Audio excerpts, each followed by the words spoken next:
Radyo Sagada, matutyan manragsakan. Ay salidumay.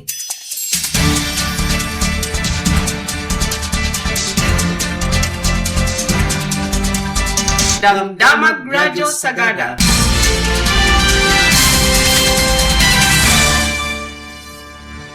Di Radyo Sagada at umuna ti tangatang nga mangidanon kadagiti damdamag. Iti 104.7 FM, idanon mi kada kayo ti madama mapaspasamak iti Pagilian, iti Cordillera ken Northern Luzon. Ken banbanag may panggap iti komunidad. Damdamag Radyo Sagada.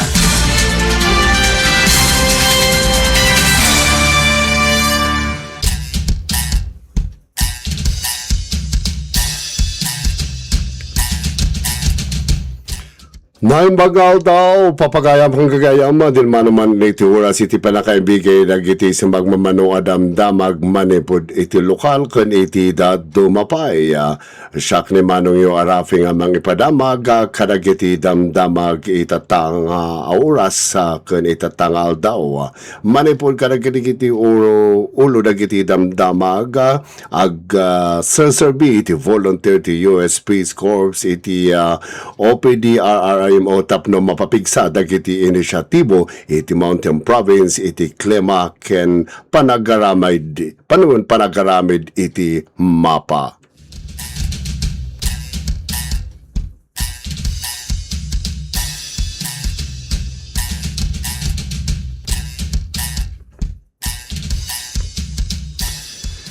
Iti dumapangaulo dagiti damdamag itultuloy to United Unified Package for Livelihood Industry Food and Transport Assistance iti AFLIP program iti panangipahay iti kasapula suporta kadagiti na panglaw ken asideg iti panagbalin na panglaw pamilya iti Mountain Province.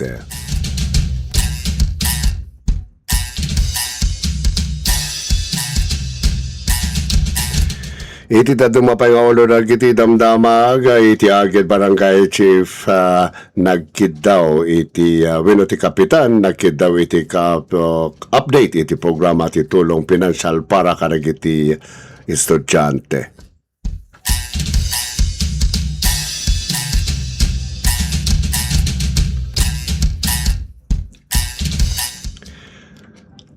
Napapatay iti may sa sundalo, duwa iti nasugatan iti agsasaruno apan nakigubat. Iti Abra.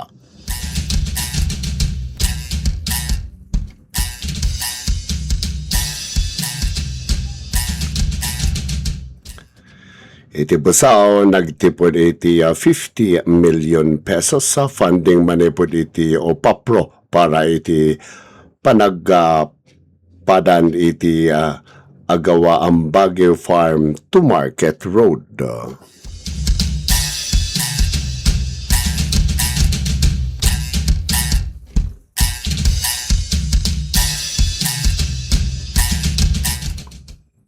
Iti tanumapay nga ulo dagiti damdamag hantayo lang nga masyadong ipublish taapay masapol.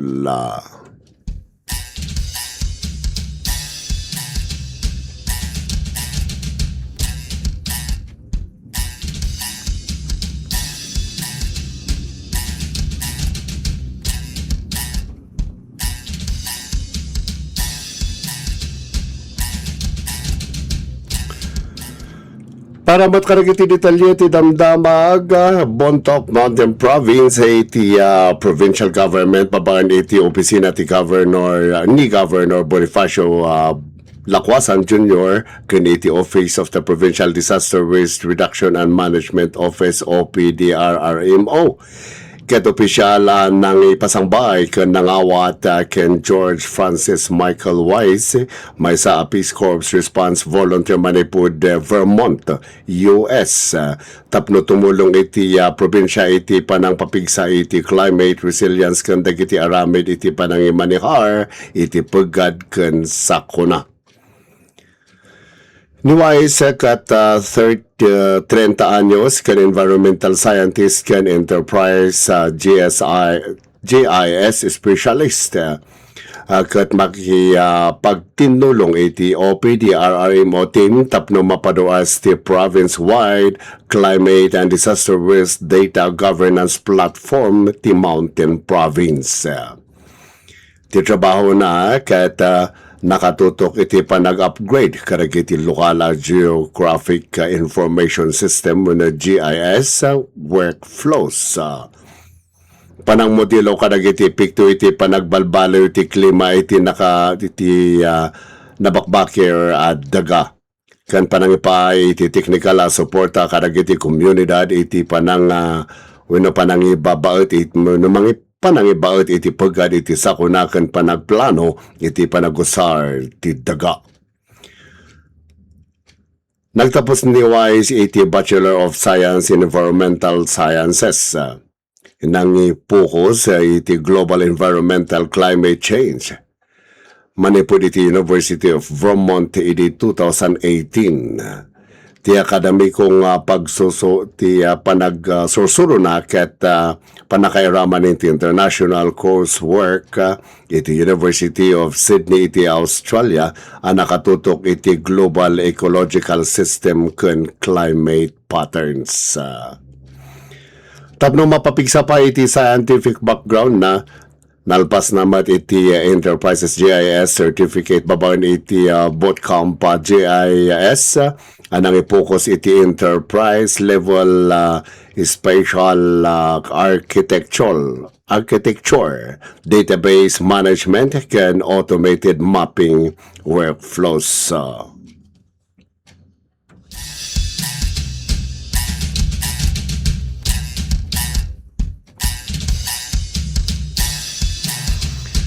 Iti dumapay nga detalye dagiti damdamag iti Department of Social Welfare and Development DSWD ket nangipay iti tulong financial kadagiti 84 a benepisaryo manipod iti Municipality of Bontoc iti Hulyo 22, 2026 iti Bontoc Municipal Auditorium. Nailasin dagiti benepisaryo babaen iti kaudyan at datos iti Community-Based Monitoring System o CBMS kano umawat da iti 2,000 pesos at tulong pinansyal iti tunggal bulan para iti tunggal sanga pamilya.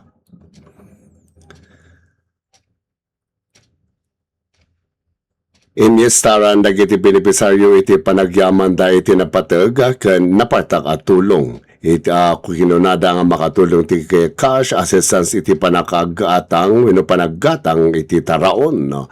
Pamasahe kanda dumapay na patag agastos iti sanga pamilya. Ti AFLE program kat may saa panagiti panagtipon ken whole of government framework magtaming agtaming iti epekto iti Middle East conflict iti Pilipinas iti ekonomiya ken iti biag dagiti Pilipino.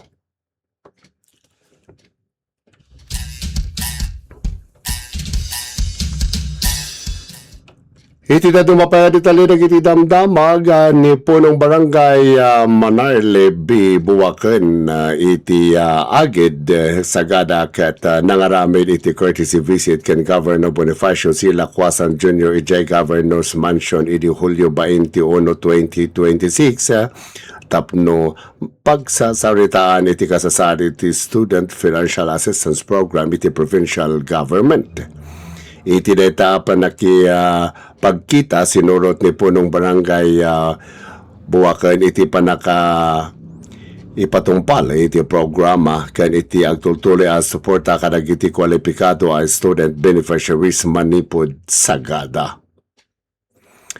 Pinasingked manen ni Governor Lacuasan ti panang suporta ti provincial government kadag iti estudyante tapno matuloy da iti panagadalta babaen iti Mountain Province Student Financial Assistance Program wenno MPSFAP. Impagganitgat na iti provincial government ket agtalinaed nakapermi iti panagtultuloy kadag iti inisyatibo amang palawa iti access iti kalidad edukasyon ken makatulong iti panang pabasit iti dadagsen pinansyal dagiti may karing a estudyante ken dagiti pamilyada.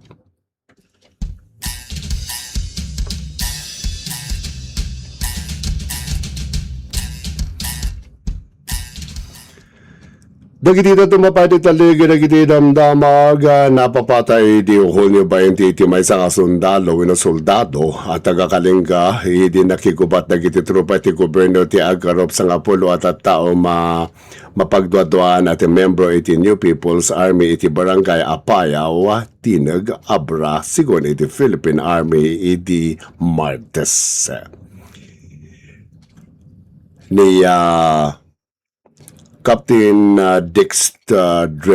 Drexler Gumayat, 34 anyos, iti 50 Infantry Battalion, ket nakaro iti panakasugat na, iti panakigubat iso napapatay. Kinunati Army nasabat dagiti trupa dagiti mapagduaduan a membro iti Ilocos Cordillera Regional Committee. Dahiti panakigubat ket si Maruno iti panakigubat iti Hulyo 19 iti sitio Ambalag, Barangay Lanag, Lacob. Anang wino ng Palace iti panakasugat ti dua a soldalo itultuloy dagiti tropa iti panang surot iti grupo ket nasabat damanen dagitoy ijay tinag.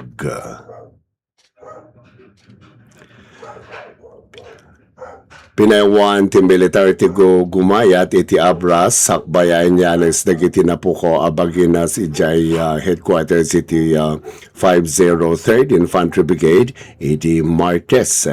Kalpasan niya inyakar dagiti napuko abagina ijay Kalinga para iti panaka itanom nabati ni Gumayat iti asawa na ken talo nga anak. Kinunani Army nga agtultuloy dagiti pursuit kan clearing operations tapno malapdan ti grupo ang makapagtipon manen. Aging ngay di Martes sa awan pa iti report dagiti otoridad may papangkadagiti napapatay ang rebelde wenno pa nakasubot kadagiti armas kanta dumapay awar material. Idi Marso impakaamo iti provincial government ti Abra iti state of stable internal peace and security anay sabay iti 109th founding anniversary ti probinsya. Iti deklarasyon kat ipakita na adag iti lugar kat kadawyan waya-waya manipod kadagiti internal security threats ken mapagtalin na iti talged ken ornos no pay mabalin pa nga adda dagiti babasit pakasaknan.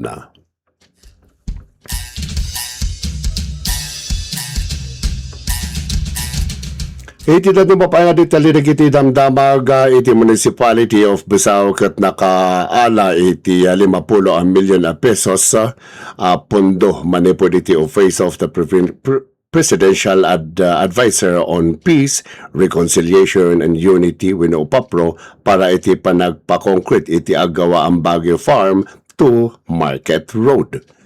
Itang iti napalabas nga daw ni Municipal Mayor Brian Obakwadan akadwada ni Engineer Leo Siliba ket inawat iti umunang trangke 4 milyon pesos iti nabati asang 10 milyon pesos ket may paay kalpasan iti panakalpas ti proyekto. Iti proyekto iti panang pa-concrete iti kalsada ket paset iti agtultuloy nga aramid iti municipal government iti panang pasaya at iti konektibidad dagiti kalsada ken panang papigsa kadagiti serbisyo nga mang suporta ti agrikultura. Inpakita namot iti commitment ni Mayor Bakwaden ang mapasaya at ken mapag-aspalto wenno mapa-concrete dagiti lokal a kalsada ken dagiti farm to market road iti 14 barangay iti Busao. Tapno may paay kadagiti umili ken manalon ti natalged na laka ma-access ken mapagtalkan at transportasyon.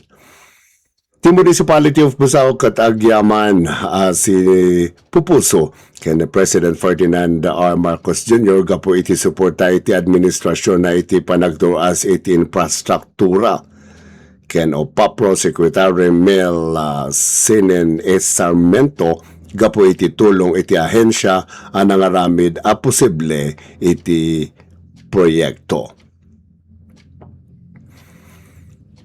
Agyaman mo't iti municipal government kadagiti aming nakitinulong iti panagsagana ken panaka-aprobar iti project proposal babawen iti nagtitipon a panagreget iti national ken local government itultuloy iti basaw iti pananggunod iti sustainable growth ken napipintas a public service.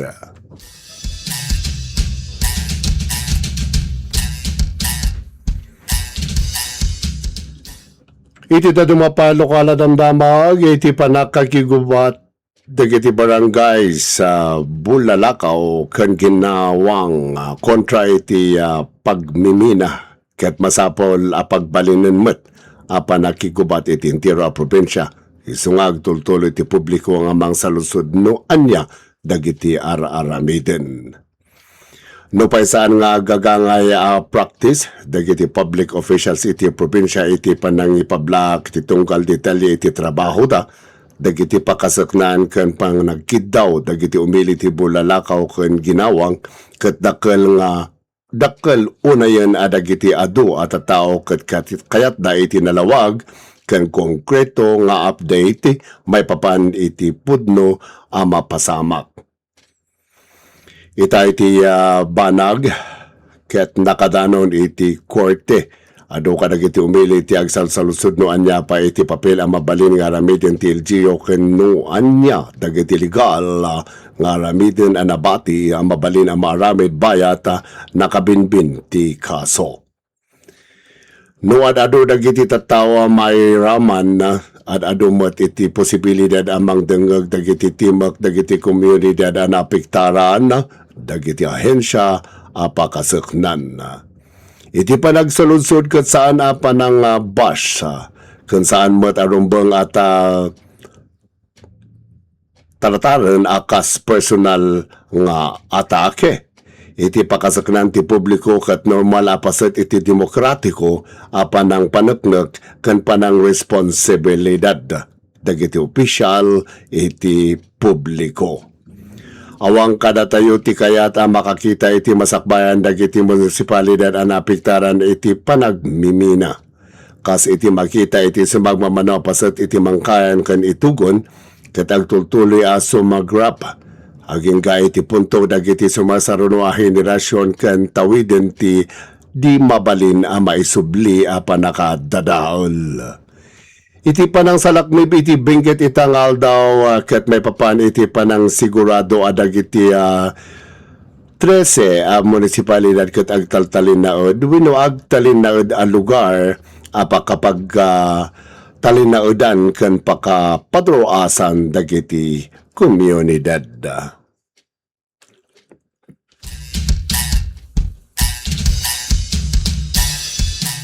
Dagita pa lang dagiti nami ibingat tayo damdamag itangal daw na imbag manen ngal daw kada kayo nga awan labas